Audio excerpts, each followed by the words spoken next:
All right, let's talk a little bit about how you can do rolling credits in the latest version of Premiere. The version of Premiere I'm using right now is 25.5, so should be pretty similar to what you're using. Once you finish your video or whatever, we're going to add some rolling credits. And you don't always have to have rolling credits, but depending on what you prefer and or what the criteria is, might be kind of nice. So I'm just going to go over here and I'm going to take my text tool and I'm going to just give myself a title called credits. And of course, we're going to be using the properties panel here. If you don't see the properties panel, just go over to window and go to properties. That's going to be pretty important to use. And you know, I can adjust my font size. And of course, I'm going to change the font to whatever I think looks good. What I'm going to do from here is I need to start adding all of the credits of what I want to show, right? So I could just type them out. What I've done here is I've just I used AI to generate just 10 random ones. So I'm just going to select those. And again, you could just type them out if you want. Depends how many people are involved and how you're organizing things. But in this kind of text block that I'm working with right now, right here, I'm going to take the text tool again, and I'm actually going to click and drag a box. Okay, so this is called a paragraph box, and then I'm just going to paste that in there. Now, if I hit Control A, I can select everything all at once, and I'm going to get this looking a little nicer. I don't want credits that are huge. I think that looks kind of tacky, so I'm just going to make them a little bit smaller.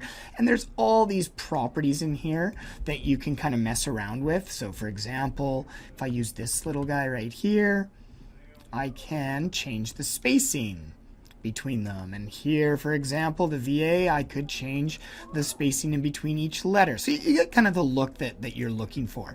The key here is that I've made it in a paragraph box. And what's happened is we know that there's 10 names. Look at, there's that little plus sign right there. That means that there's more in there that I just can't see. So as I drag that down, it eventually goes away. So I kind of want to drag that down to a point where the plus sign is gone, and now I know that it's going to show all of my credits. Okay, so lay that out. And you know that you can also get fancier too. Like if you delete those and press tab, you can actually, line everything out up a little nicer. It just depends on how much effort you want to put into making these look good. Okay, so here's the key. You have all of your credits in there. Do not go to Effect Controls and try to keyframe it. It's just, you could do that, but it's just a waste of time and it's never going to look as good. This is how easy it is. You select your credit block down here that you've been working on. Okay, and it can have as many layers as you want. You have to, you have to unselect any of these. So no matter how many layers you have, just click at the bottom to unselect it. And by doing that, now you have some new options available to you. Specifically, the one you want is roll. So I'm going to click roll, and now what happens is, as I scroll through this, it rolls up like that. Okay, it's all timed perfectly for me. There's other options. I can actually have it like, I don't have to have it start off screen. It does that by default, but it could start there, but that looks kind of weird. So I'm going to start it off screen, and there's like ways to slow it down and speed it up as it's kind of going if you want. You can play around with it, but you can see there I get those nice credits, and right now you can see it takes about 5 seconds because 5 seconds is the default for a credit block.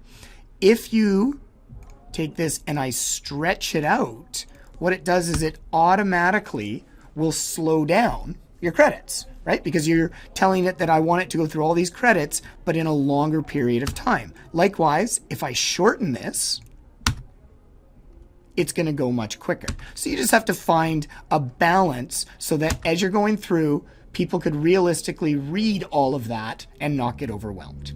Okay, that's how easy it is.